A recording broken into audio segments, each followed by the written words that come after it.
കർത്താവിന്റെ നാമത്തിന് സ്തുതി. ദിവസവും ഈ ചാനൽ കേൾക്കുന്നതിലൂടെ നിങ്ങൾക്ക് ഒരു വർഷത്തിനുള്ളിൽ ബൈബിൾ വായിക്കാൻ കഴിയും.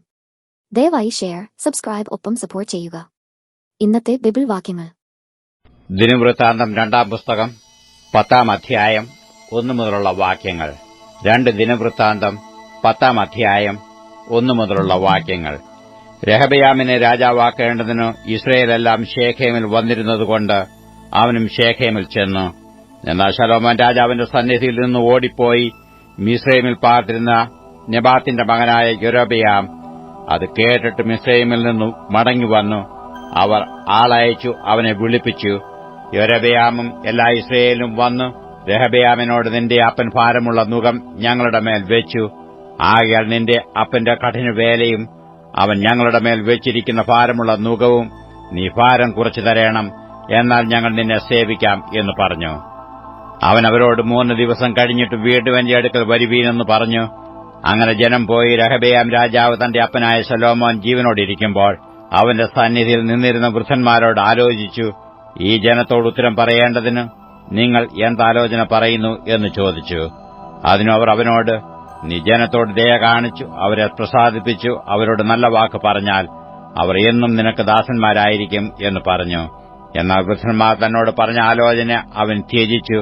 തന്നോടുകൂടെ വളർന്നവരായി തന്റെ മുമ്പിൽ നിൽക്കുന്ന യൗവനക്കാരോട് ആലോചിച്ചു. നിന്റെ അപ്പൻ ഞങ്ങളുടെ മേൽ വെച്ചിരിക്കുന്ന നുകം ഭാരം കുറച്ചു തരേണം എന്നിങ്ങനെ എന്നോട് സംസാരിച്ചിട്ടുള്ള ഈ ജനത്തോട് നാം ഉത്തരം പറയേണ്ടതിന് നിങ്ങൾ എന്താലോചന പറയുന്നു എന്നു അവരോട് ചോദിച്ചു.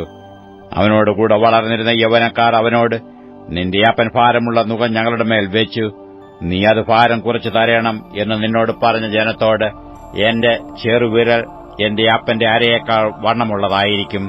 എന്റെ അപ്പൻ നിങ്ങളുടെ മേൽ ഭാരമുള്ള നുകം വെച്ചിരിക്കെ ഞാൻ നിങ്ങളുടെ നുകത്തിന് ഭാരം കൂട്ടും.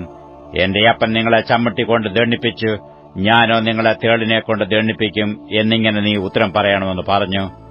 3-ാം ദിവസം വീണ്ടും എന്റെ അടുക്കൽ വരുവീനെന്ന് രാജാവ് പറഞ്ഞതുപോലെ യൊരോബെയാമും സകല ജനവും 3-ാം ദിവസം രെഹബെയാമിന്റെ അടുക്കൽ വന്നു.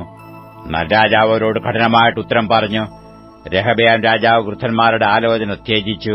യൗവനക്കാരുടെ ആലോചന പ്രകാരം അവരോട്, എന്റെ അപ്പൻ ഭാരമുള്ള നുകം നിങ്ങളുടെ മേൽ വെച്ചു, ഞാനോ അതിന് ഭാരം കൂട്ടും. എന്റെ അപ്പൻ നിങ്ങളെ ചമ്മട്ടിക്കൊണ്ട് ദണ്ഡിപ്പിച്ചു, ഞാനോ തേളിനെക്കൊണ്ട് നിങ്ങളെ ദണ്ഡിപ്പിക്കും എന്ന് ഉത്തരം പറഞ്ഞു. ഇങ്ങനെ രാജാവ് ജനത്തിന്റെ അപേക്ഷ കേട്ടില്ല. യഹോവ ശിലോന്യനായ അഹിയ മുഖാന്തരം നെബാത്തിന്റെ മകനായ യൊരോബെയാമിനോട് അരുളിച്ചെയ്ത വചനം നിവൃത്തിയാകേണ്ടതിന് ഈ കാര്യം ദൈവഹിതത്താൽ സംഭവിച്ചു. രാജാവ് തങ്ങളുടെ അപേക്ഷ കേൾക്കയില്ല എന്ന് എല്ലാ ഇസ്രയേലും കണ്ടപ്പോൾ ജനം രാജാവിനോട്, ദാവീദിങ്കൽ ഞങ്ങൾക്ക് എന്ത് ഓഹരിയുള്ളൂ? യിശായുടെ പുത്രങ്കൽ ഞങ്ങൾക്ക് അവകാശമില്ലല്ലോ. ഇസ്രയേലെ, ഓരോരുത്തൻ താന്താന്റെ കൂടാരത്തിലേക്ക് പോയിക്കൊള്ളുവീൻ. ദാവീദേ, നിന്റെ ഗ്രഹം നോക്കിക്കൊള്ളുക എന്നുത്തരം പറഞ്ഞു ഇസ്രയേലൊക്കെയും തങ്ങളുടെ കൂടാരങ്ങളിലേക്ക് പോയി. യഹൂദ നഗരങ്ങളിൽ പാർത്തിരുന്ന ഇസ്രയേല്യർക്കോ രെഹബെയാം രാജാവായി തീർന്നു. പിന്നെ രെഹബെയാം രാജാവ് ഊഴിയവേലയ്ക്ക് മേൽവിചാരകനായ ഹദോരാമിനെ അയച്ചു. എന്നാൽ ഇസ്രയേല്യർ അവനെ കല്ലെറിഞ്ഞു കൊന്നുകളഞ്ഞു. രെഹബെയാം രാജാവ് വേഗത്തിൽ രഥം കയറി യെരുശലേമിലേക്ക് ഓടിപ്പോയി. ഇങ്ങനെ ഇസ്രയേൽ ഇന്നുവരെ ദാവീദ് ഗ്രഹത്തോട് മത്സരിച്ചു നിൽക്കുന്നു. ദിനവൃത്താന്തം 2-ാം പുസ്തകം 11-ാം അധ്യായം 1 മുതലുള്ള വാക്യങ്ങൾ. 2 ദിനവൃത്താന്തം 11-ാം അധ്യായം 1 മുതലുള്ള വാക്യങ്ങൾ. രെഹബെയാം യെരുശലേമിൽ വന്ന ശേഷം ഇസ്രയേലിനോട് യുദ്ധം ചെയ്തു. രാജ്യത്വം രെഹബെയാമിന് വീണ്ടുകൊള്ളേണ്ടതിന് യഹൂദയുടെയും ബെന്യാമീന്റെയും ഗ്രഹത്തിൽ നിന്ന് ശ്രേഷ്ഠയോദ്ധാക്കളായ 180,000 പേരെ ശേഖരിച്ചു. എന്നാൽ ദൈവപുരുഷനായ ശെമയ്യാവിന് യഹോവയുടെ അരുളപ്പാടുണ്ടായതെന്നാൽ, ശലോമോന്റെ മകനായി യഹൂദ രാജാവായ രെഹബെയാമിനോടും യഹൂദയിലെയും ബെന്യാമീനിലും ഉള്ള എല്ലാ ഇസ്രയേലിനോടും പറക, നിങ്ങൾ പുറപ്പെടരുത്, നിങ്ങളുടെ സഹോദരന്മാരോട് യുദ്ധം ചെയ്യരുത്, ഓരോരുത്തൻ താൻ വീട്ടിലേക്ക് മടങ്ങിപ്പോകുവീൻ. ഈ കാര്യം എന്റെ ഹിതത്താൽ സംഭവിച്ചിരിക്കുന്നു എന്നിപ്രകാരം യഹോവ അരുളിച്ചെയ്യുന്നു. അവർ യഹോവയുടെ അരുളപ്പാട് അനുസരിക്കുകയും യൊരോബെയാമിന്റെ നേരെ ചെല്ലാതെ മടങ്ങിപ്പോകുകയും ചെയ്തു. രെഹബെയാം യെരുശലേമിൽ പാർത്തു. യഹൂദയിൽ ഉറപ്പിനായി പട്ടണങ്ങളെ പണിതു.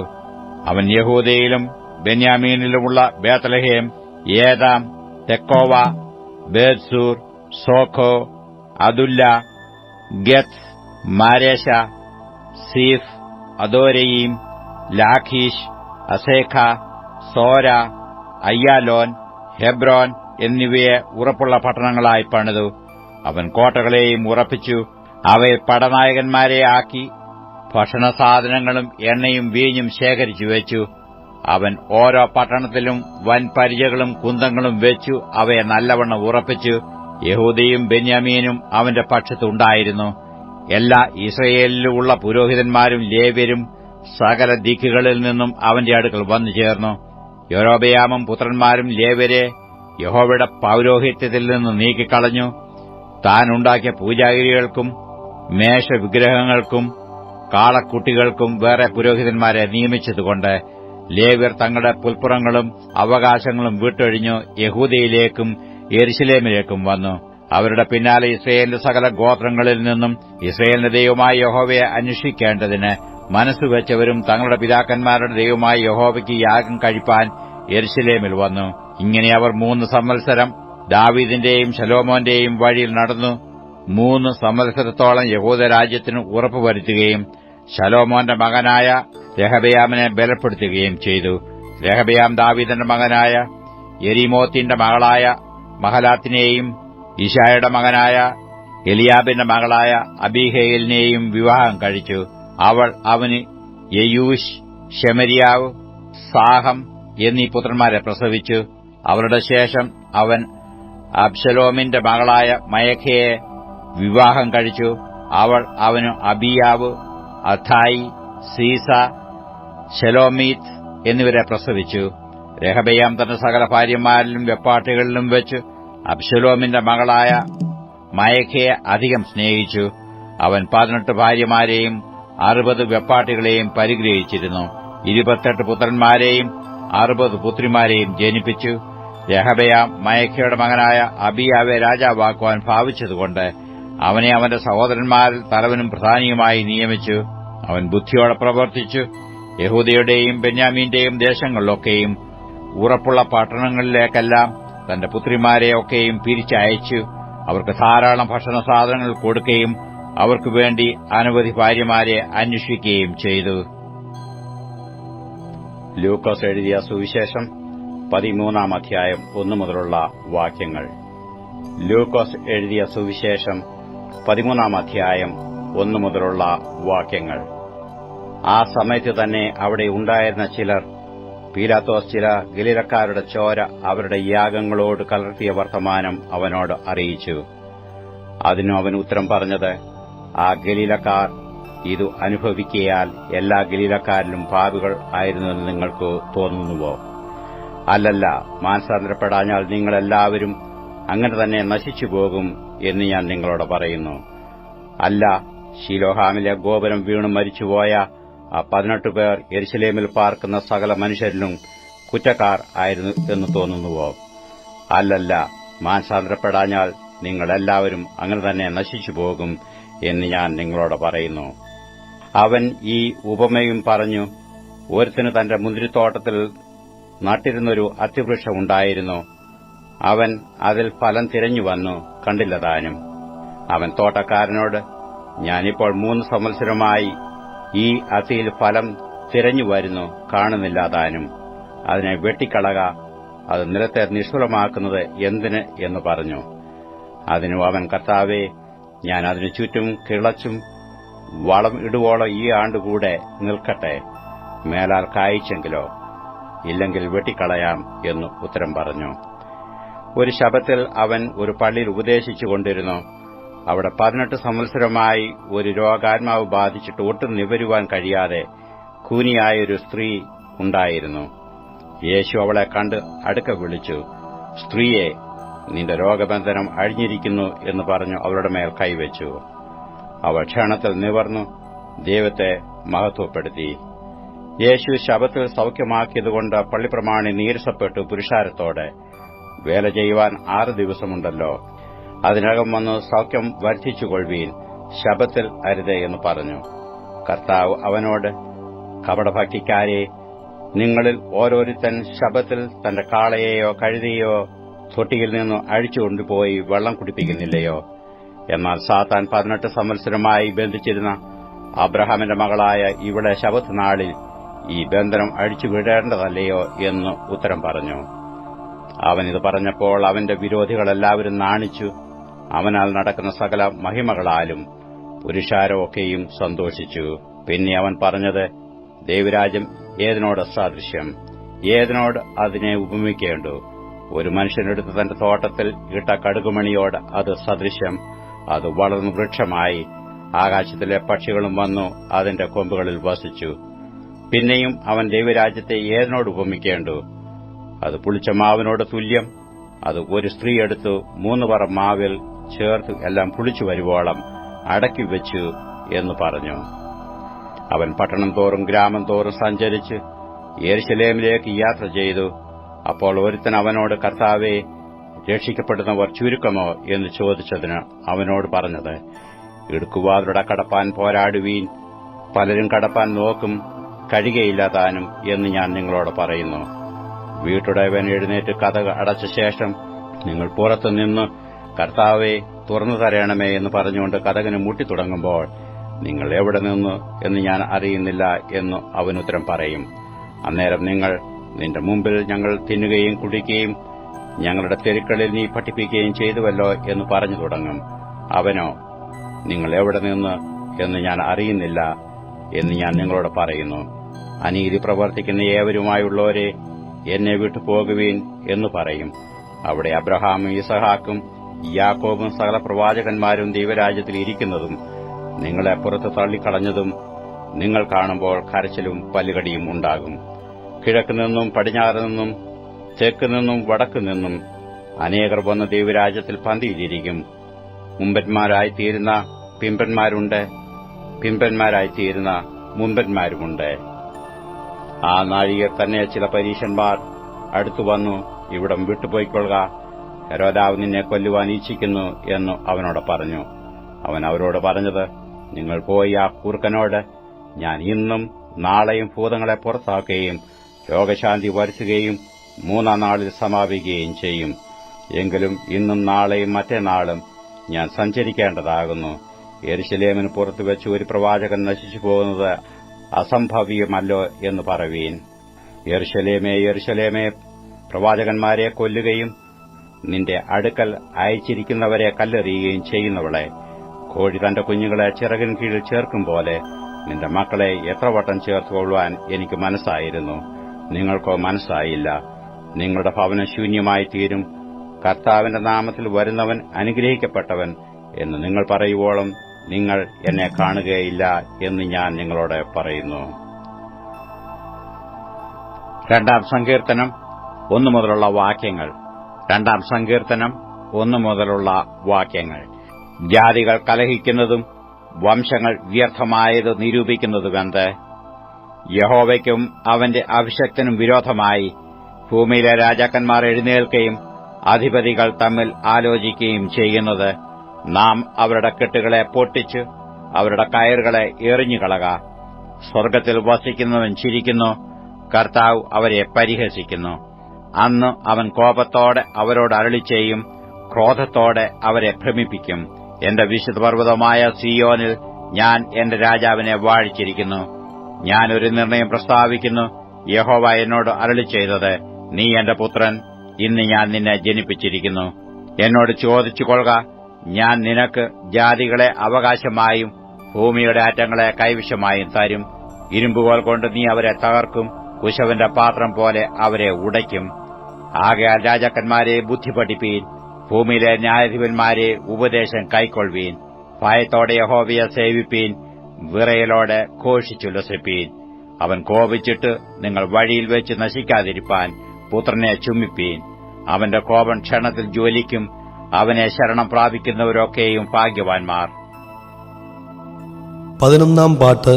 കർത്താതി കർത്തനാം ശ്രീയേശുരാജനെ.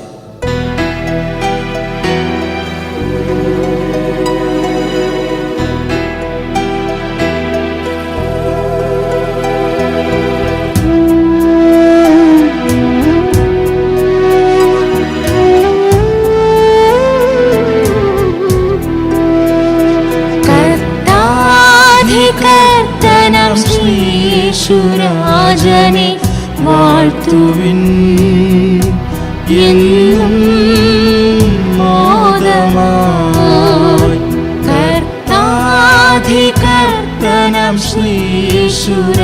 യേശുരാജനെ വാഴ്ത്തുവിൻ. എന്നും മോദമായി.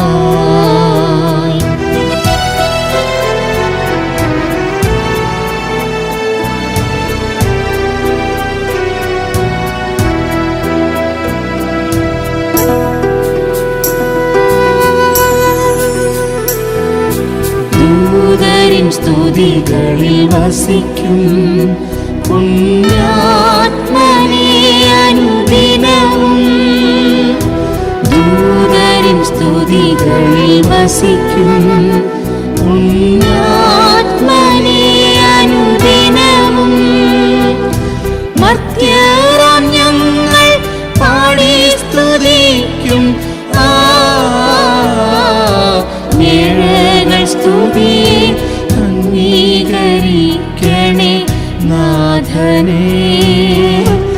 ഇന്നും എന്നുമേ കർത്താധികർത്തനം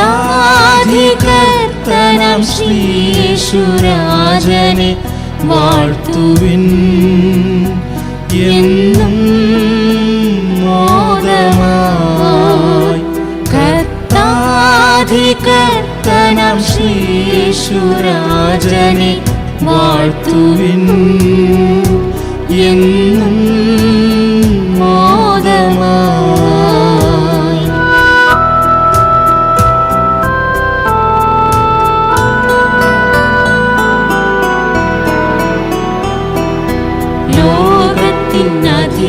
ലോകത്തിനധിപനനാഥൻ പാപികൾ സ്നേഹിതനായി. ലോകത്തിനധിപനനാഥൻ പാപികൾ സ്നേഹിതനായി. പാപനിവാരണം ചെയ്യുവതിനായി കാൽവരിമേട്ടിൽ യാഗമായി തീർന്നിതാ കാണുവിൻ. മഹാസ്നേഹത്തെ കർത്താധികർത്തനം ശ്രീ യേശുരാജനെ വാഴ്ത്തുവിൻ. എന്നും മോദമായി. കർത്താധികർത്തനം ശ്രീ യേശുരാജനെ വാഴ്ത്തുവിൻ. എന്നും മോദമായി.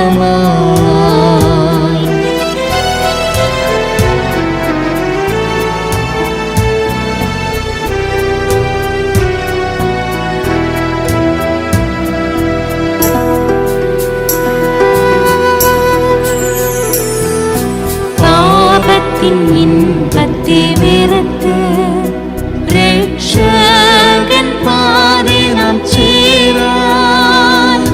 പാപത്തിൻ ഇൻപത്തെ വെറുത്ത് രക്ഷകൻ പാതെ നാം ചേരാൻ. തന്നെ വെറുത്തു നമ്മെ രക്ഷിച്ചു അതിശയമേ യേശുവിൻ സ്നേഹം ആനന്ദം പരമാനന്ദം. കർത്താധികർത്തനം ശ്രീ യേശുരാജനെ വാഴ്ത്തുവിൻ. എന്നും മോദമായി. കർത്താധികർത്തനം ശ്രീ യേശുരാജനെ വാഴ്ത്തുവിൻ. എന്നും മോദമായി.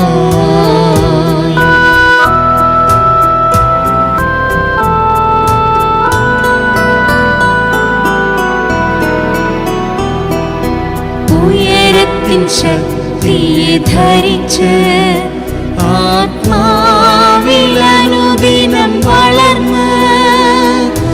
ഉയരത്തിൻ ശക്തിയെ ധരിച്ച് ആത്മാവിൽ അനുദിനം വളർന്ന്. പൂർണ്ണത പ്രാപിച്ച ശുദ്ധിമാന്മാർക്കായി വന്നിടുമേ അവൻ താമസമെന്നേ ഒരുങ്ങിടാം നമ്മൾ വേഗത്തിൽ കർത്താധികർത്തനം ശ്രീയേശുരാജനെ വാഴ്ത്തുവിൻ എന്നും മോദമായി കർത്താധികർത്തനം ശ്രീയേശുരാജനെ വാഴ്ത്തുവിൻ എന്നും മോദമായി.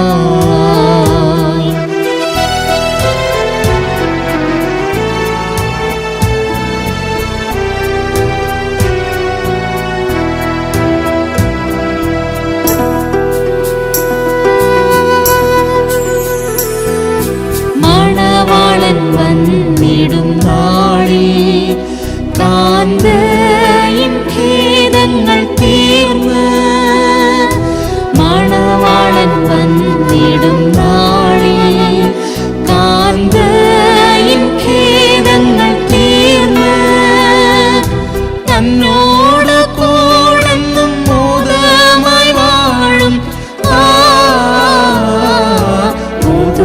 യെരൂശലേം ഉന്നത സൗധത്തിൽ വാണിടും നിത്യയുഗങ്ങളാൽ കർത്താധികർത്തനം ശ്രീയേശുരാജനെ വാഴ്ത്തുവിൻ എന്നും മോദമായി കർത്താധികർത്തനം ശ്രീയേശുരാജനെ വാഴ്ത്തുവിൻ